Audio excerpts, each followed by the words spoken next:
Hi guys, this is Olea Jen and welcome back to my YouTube channel. So for today's video, merong nag-comment sa isa sa mga video ko. Ang sabi niya, buti natagalan mo yung or natyagaan mo or natagalan mo yung trabaho mo. Kasi kami hindi namin natyagaan or hindi namin natagalan. Nakauwi siyang Pinas. So nakalimutan ko yung name niya pero nandun yung comment niya na tumatak sa akin. Na ilang araw ko nang naisip, oo nga, paano ko nga natagalan yung ganito? So, isa lang yung ugali ko siguro na mas sabi kong is yung matiisin ako. Kahit nahihirapan ako, kahit umiiyak ako, kahit napapagod ako, kahit lahat-lahat, hindi mo ako mapapasuko. Ganun ako. So, yun yung ugali na simula talaga dati, meron na ako niyan. Naalala ko nung sa Pinas, first time ko magtrabaho sa Manila. First time, 17 years old. Nagtrabaho ako sa isang karinderya. Ang trabaho ko dun is tagahugas. And nakatayo ako buong araw. Tapos yung hugasan is hindi pa gripo yung is ibubuhos mo lang yung tubig. Parang lang ba, isang palanggana, tas buhusan lang dyan ng tubig, tas dyan mo hugasan. Tapos nagtalsik-talsik pa sa paa ko yung lahat, yung sebo ng pagkain, lahat-lahat as in. Yung tissue, lahat, madumi. Ganyan. So, naranasan ko yan, basa yung yung paa ko buong araw yan basa. Tapos nakatayo lang ako buong araw. Yung pahinga ko lang is yung kain ko sa tanghalian. Isang beses lang umagahan tanghalian, yun lang yung pahinga ko. Tapos mag-a-assist ako ng customer, magliligpit ako ng mga plato, magpupunas, tas lahat as in. Wala. Tapos uuwi akong madumi, amoy mantika, amoy sebo, amoy lahat. So, uuwi akong tulala, nakaupo doon sa may, namin. Hindi ko makakalimutan yan. Kasi yan yung mga time na, yan talaga yung, diyan ako nakakuha ng experience. Kaya, tumitibay ako. So, umuwi ako, na nakatulala, nakaupong ganun, tulala. Tapos, dumating yung kapatid ko. Kasi ilang araw na akong ganyan. Nakatulala lang ako. Siguro, umuwi ako dati alas 7:30. Nakatulala lang akong ganyan. Tapos yung kuya ko, yung panganay, siya kasi nagpapunta sa akin. Siya yung nag-recommend sa akin sa trabaho ko. Sabi niya, kaya mo pa ba? Kung hindi mo na kaya, sahod ko ngayong Sabado, pamamasahian kita. Uwi ka na ng probinsya namin, si Palay. Sabi ko, ang bilis agad ng sagot ko, hindi ako uwi. Excuse me. Sabi ko, hindi ako uwi, hindi ako uwing, walang-wala, hindi ako uuwi na wala man lang akong may pagmalaki. Yun talaga yung sabi ko sa kanya. Hindi ako uuwi hanggat hindi ako nagtatagumpay. Ayoko kasi nakatulad ng iba na nasa probinsya namin na pumunta ng Maynila, tapos hindi nakayanan yung Maynila kasi ang expected nila, masaya Maynila, lahat, akala nila okay Manila, mas okay probinsya. Yun nga lang, walang pera sa probinsya. Sa Maynila, maraming pera. Basta masipag ka lang, maraming pera. Mabibili mo lahat ng gusto mo. Yun nga lang, pagod, lahat. So, sabi ko yun sa kuya ko, di natahimik yung kuya ko. Tapos umabot sa punto na, napapagod ako, umiiyak ako sa umaga. Alam mo ginagawa ng kuya ko? 3 cellphone niya nag-a-alarm. Tandang-tanda ko yan. Kasi, higaan ko to, kama ko to, tapos sa baba ng kama ko, nandito siya nakahiga sa lapag. So, ginagawa niya, 3 cellphone niya yung naka-alarm. Ako may isa din akong naka-alarm na cellphone ko. Yan, 5:30. Alam mo ba, 5:20 pa lang, tumutunog na yung isa niyang cellphone, edi patayin ko. Kasi wala pa naman yung alarm ko. Tutunog na naman yung iba. Hay, imbis na gusto mo pang matulog, hindi ka na makatulog kasi pinapatay mo yung iba-iba niyang cellphone, saan-saan niya nilagay, yung isa dito sa may uluhan ko, yung isa doon sa may uluhan niya. So, yun, ginagawa niya sa akin para lang na na magising ako. So, napapagod ako. May time pa nga na hindi mo na ako pumasok sa trabaho. 6 yung pasok ko. So, 5:45 naglalakad na ako. Umupo muna ako doon sa may upuan sa labas. Tinitignan ko yung kasamaan ko sa trabaho na nagtatrabaho. Nakaupo lang ako doon. Pagod na pagod ako. So, yun yung mga pagtitiis ko. Inabot ako doon ng 1 taon. Toxic pa pati yung amo namin doon. Mahilig makisawsaw sa kwento ng iba ba, yung pasapasa niya yung kwento. Pag may kinwento ka sa kanya, ikukwento niya din sa iba, tas yung kwento nun, hanggang sa may makomment ka, ikaw na yung masama. So, kaya yung mga katulong niya, nagtatagal kasi nga pinapaaway-away niya ba. Halimbawa, katulad nung sinabi nung kapatid ng asawa niya, sinabi sa akin na huwag kang makikipag-usap diyan sa amo mo kasi ganyan yung ugali niyan. Siyempre, bago ako, tinitingnan ko. Tapos sinabihan niya ako, "Day, baka may marinig ka diyan na kung ano-ano tungkol sa sa akin is wag kang maniwala kasi hindi yan totoo." So nagulat ako kasi ilang araw pa lang ako noon eh. Eh di, tinanong ko siya. Sabi ko, "Te, may sinabi yung hindi ko kilala na babae. Sabi sa akin ganto, mag-ingat daw ako sa'yo kasi hindi ko kilala yung babae na sinabihan ako noon eh." Tapos nagalit siya. Sabi ko, "Wag mo na lang ipagsabit eh, basta sinabihan ako. Wag mo na lang anuhin." Pag uwi, nagwala doon sa asawa niya. Yung asawa niya yung dinadramahan niya. Hanggang sa nagalit yung babae na nagsumbong sa akin, nagalit siya kung bakit ko sinumbong. So, ang akin lang naman is hindi ako sanay sa kalakaran sa Manila ba na chismisan, tas plastikan. Hindi kasi ganyan sa probinsya. Kaya, bago sa akin yun, nung nakaraan, natuto na ako, hindi pala dapat ganun, hayaan na lang pala. So, at least, natuto na ako. Kaya, yun yung nagpapatibay ng loob ko sa akin dito sa amo ko. Kasi, mas malala pa yung pinagdaanan ko sa probinsya, sa Manila. Nadaanan ko lahat. Kaya para sa akin yung trabaho na to, iniisip ko na lang na naranasan ko rin to dati eh. Ang lang is nalagpasan ko yun. Nakalaya ako, nakawala ako. So ngayon makakawala din ako, hindi man ngayon pero soon. So yun yung iniisip ko, positive lang always kahit nahirapan. Minsan iniisip ko na lang ay naano ko, pag nag-away kami ng bata ngayon, sasabihin ko, "Manda, sunod na buwan, kilayasan kita, di puta ka." Binibigyan ko siya ng ng chances. Nakaisa na siya. So, may dalawa pang natira. Pag yung dalawa maubos niya to, ayoko na talaga sa kanya. So, may isa na siya na nasira doon sa inano ko sa kanya. Sinabihan ko siya na, "Dalawa na lang yung natitira mo, mapuno ako sa'yo, iwanan talaga kita." Sabi kong ganun. Alam naman yan ng amo ko kasi hindi na ako natatakot kahit na sasalita na ako kahit may CCTV, kahit saan. Nagwawala ako kahit may CCTV. Basta magwala ako. Ganyan. So, naano ko din yung ugali ko kasi ngayon, napapagod kasi nadidrain ka na eh, 2 taon ka na, parang naumay ka na sa trabaho mo, lalo wala kang ibang makakausap kundi sarili mo lang. So buong araw akong ganyan, minsan umuwi yung amo ko 1:00, 12:00 na ng tanghali, and hindi naman kami niya nagkakausap kapag sa bahay lang siya, kapag uuwian siya galing maghatid sa bata. So trabaho ako ng akin, bahala siya dyan sa buhay niya, magpaluto lang siya kung gusto niya magpaluto, ako lang, magtrabaho lang ako hanggang sa matapos ko ng 2:00 yung trabaho ko, matulog ako. So siya, bahala siya dyan sa buhay niya, hindi kami nag-uusap. Nag-uusap man kami yung lang, "Jen, lutuan mo ko ng ganyan." "Okay." "Kain na ma'am," ganyan. "O sige, salamat." Yan lang. So may stress ka talaga, kaya pag wala siya, ginagawa ko, nagpapaslak ako ng earphone sa tenga na nakikinig ako ng mga horror, yung mga aswang-aswang, yung mga mutya, yun yung mga pinapanood ko, punyimas na buhay to. So kinakaya ko kasi iniisip ko, walang pera sa Pinas. Sayang yung isang buwan na meron ka ditong 35,000, magganto-ganto ka lang, kaysa sa Pinas, na wala kang mapapala, gastos ka pa. Dati tinitignan ko yung kamay ko, pagka bago ako, tinitignan ko, ang pangit-pangit na ng kamay ko, ganun, kasi pinaka-favorite ko sa lahat na parte ng katawan ko is yung kamay ko talaga. So, favorite ko to, lalo dati, ang ganda-ganda nito kahit walang yan.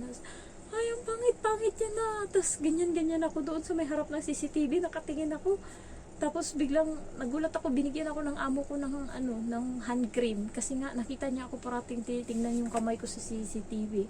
Tapos, nakita niya rin the way ako umupo. Hindi ako yung upo na sa lampak. Parati pag nakaupo ako, padi-4 talaga. Kasi sanay ako sa trabaho ko. So, minsan, pag nahuhuli niya kung ganyan yung upo ko, inaayos ko, inaano ko agad. Binubukaka ko lang agad yung paa ko kasi naano ng amo ko eh. Tsaka napansin ko sa kanya medyo nagsiselo siya kasi yung luma niya yung cellphone niya is luma, yung iPhone 11.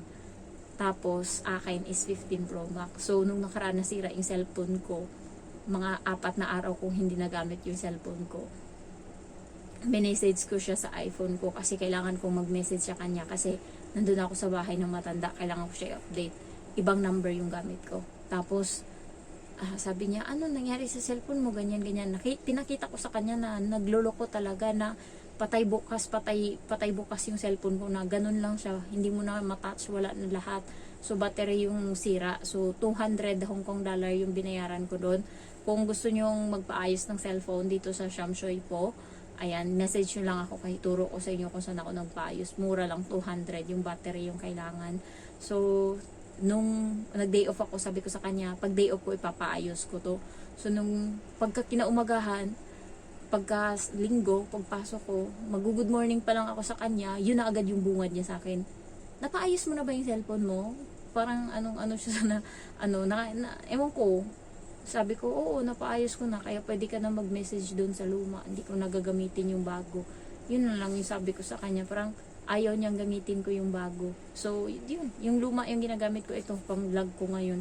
So, okay naman sa akin, kahit na napapansin ko pag yung iPhone yung gamit ko, malinaw yung thumbnail niya, tsaka yung video, pero okay na din to kasi ano lang naman information lang naman yung kailangan natin sa vlog ko. Hindi naman kailangan na maganda ako kasi wala naman akong pinapakita kundi mukha ko lang tas nagsasalita ako.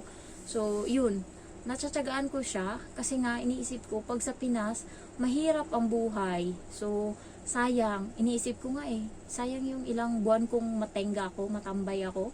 Sayang yun. Kung nandito ako, hindi sana may kada buwan may tinatanggap ako tsaka may pumapasok na pera sa Pilipinas, especially sa pamilya ko. Yun yung iniisip ko. Kaya sabi ko, kakaya ko to, natsatsagaan ko to. Proud na proud ako sa sarili ko kasi kahit pa paano naman, may napundar na ako. Tsaka may pagmalaki na ba? Tsaka grabe yung magkanda kuba-kuba ako dito kakatrabaho ha. Tapos, ayun, iniisip ko lang parati yung mama ko kasi para naman talaga to sa kanya So yun, inaano ko din na makapag-ipon ako kasi hindi naman habang buhay nandito ako nagtatrabaho, tumatanda na ako.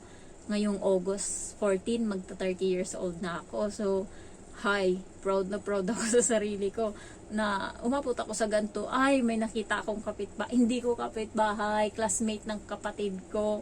May anak siya na marami na, 3 na siguro, sunod-sunod. Tapos may sakit pa yun na isa na may pigsa sa kamay, sa paa. Tapos hindi man lang maayos yung hindi malinisan yung yung paa ng bata. Tapos nag-post ngayon, biglang nag-init yung ulo ko. Nag-post ng ultrasound niya, buntis, Diyos ko. Yung bahay nipa. Ako yung naawa. Kaya nadadagdagan yung mahirap sa Pilipinas kasi mga proud na proud po siya, sabi, buntis ka na naman, sabi ng mga kaibigan niya. Kala mo, pigaw? Sabi niya, pigaw how?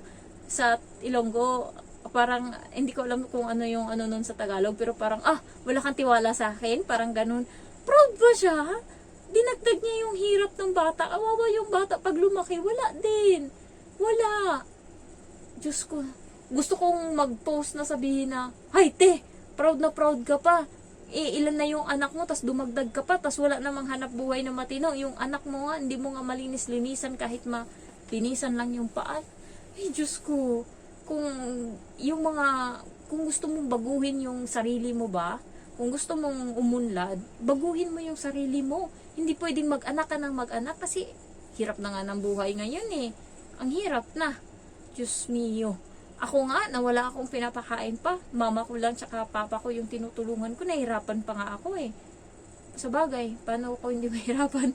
Nagpatayo ako ng bahay. Pero grabe, sa mga viewers ko dyan na nanonood, huwag nyo naman isipin na magbuntis ng magbuntis, lalo pag wala kayong kuhanan ng income. Kasi, ang hirap ng buhay. Grabe sa hirap. Kawawa yung bata. Dadalhin nyo, yung hirap nyo, ipapasa nyo dun sa bata. Ganyan yung nangyari sa amin. Tignan mo, hirap nila ni mamang. Kami yung pumapasan ngayon sa dapat responsibilidad ng mama ko, ng papa ko na magpatayo ng bahay. Ikaw na anak, yun na yung naging responsibilidad mo, pinasa na sa'yo.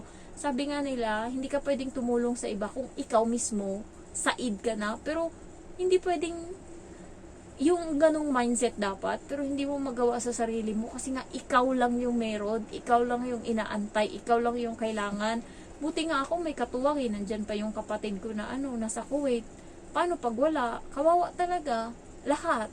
So, thankful na lang ako kasi kahit papano yung kapatid ko, yun yung parang pag walang wala ako, siya muna, ganun. So, nung time na nagbabayad ako ng utang dito, siya muna nagpabatala sa mama ko. Nagbibigay din naman ako, nag-ano din naman ako, nag tawag nito, nag-aabot. Halimbawa, may mga okasyon, birthday, New Year, ganyan, fiesta ng ano namin doon. Pero yung hindi yung kada buwan-buwan ako nagpadala. Pero yung kapatid ko is buwan-buwan. Yun yung ano ko, motivation ko sa buhay. Kung bakit kailangan kong lumaban dito. Mahirap pa kami. Sabi sa amin ng mga kapitbahay namin dati, grabe daw kami sa hirap na kahit yung sandok daw na may natira na kanin doon is kinakain pa daw namin. So yun yung mga tumatak sa utak namin na kailangan naming dalawa ng kapatid ko na babae na magsipag kasi wala, kami lang yung meron. Kami lang yung chance na medyo maangat-angat konti yung buhay namin. So yun yung nilalaban namin kasi lahat na ata na paninda na namin, alam niyo yung kakanin, yung malagkit, yung tamping, gulay, okra, lahat, balatong, lahat nabenta na namin, tangkong, raha, uling, ano pa ba, itlog, lahat na ata nabenta na namin. Yung kapatid kong lalaki, nabenta na din yung bigas pag wala siyang pera. Kaya yung mga hirap na yan, yun yung nagpapatibay sa akin para lumaban. Kahit nahihirapan ako dito, iniisip ko, kapag magre-resign ako dito, magdeterminate ako, tapos hanap ako ng ibang amo, panibagong pakikisama. Paano kung yung susunod na amo is much worse? Paano kung yung susunod na amo mas hindi pa makatao kung ituring ka? Dito okay na to eh, minsan lang naman eh, hindi naman araw-araw ganyan. Pero pag yung mental mo na talaga, mental health mo na yung naaalog na talaga kapag araw-araw, edi mag-move on ka na. Yun na talaga yung time na mag-break ka na ng contract. Naisip ko kasi nung nasa Pinas ako, 7 years ako sa trabaho ko. So, parang nandun ako sa comfort zone ko, pero walang improvement. Ang nabili ko lang doon, naalala ko, is yung video okay namin, yung motor namin na sidecar. Dati pinapasahiruhan, pero wala na, hindi na nagawa. So, ngayon luma na. So, hindi talaga maganda na mag-invest ka sa mga gamit kasi nasisira, lumuluma. Mas okay pa i-invest mo talaga siya sa gold o kaya hayop, lupa, ganyan yung talaga yung magandang investment. Kaya yun yung tinatarget ko. Meron na akong kalabaw. So nililigawan ko yung lupa doon ng kuya ko na bilhin ko, ayaw ibenta sa akin ba. So yun yung tinatarget ko ngayon, yung mga lupa, kasi yun, hindi tayo dito permanente, hindi natin alam anong mangyari bukas, wala tayong kasiguraduhan. At least meron tayo kahit papano. Tsaka yung SSS nyo, hulugan nyo siya kung meron kayo. PhilHealth, hayaan nyo na yan, kinukurakot naman yan nila. Pag-ibig tsaka PhilHealth yung asikasuhin nyo.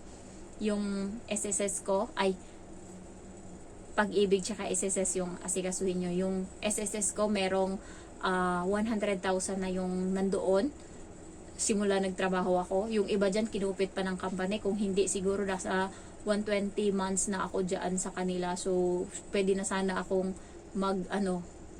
mag-pension pagdating ko ng 60, pero wala, kinurakot nila, konti lang yung hinulog nila. So nasa 68 months lang yung hinulog nila. Nasa 100,000 yun kasi 2.5 yun every month yung hulog kasi malaki kaltas. And then sa pag-ibig ko, nalunan ko na yun ng 15,000 ata na loan ko dun sa pag-ibig. Tas may natira dun ngayon na 5,000 mahigit. So yun yung inaasikaso ko. May loan din ako sa SSS Calamity Loan nung nag-COVID. Yun siya, 15,000. Tas pag check ko ngayon, umabot na ng 27,000 kasama interest. Pero pwede mo daw yan pakiusapan doon sa SSS. Sabihin mo kung pwede paid mo kung magkano na lang siya. So malilesen daw yan. So gusto ko pang magkwento guys, pero 19 minutes na yung video ko. Thank you for watching and I miss you all. Bye bye.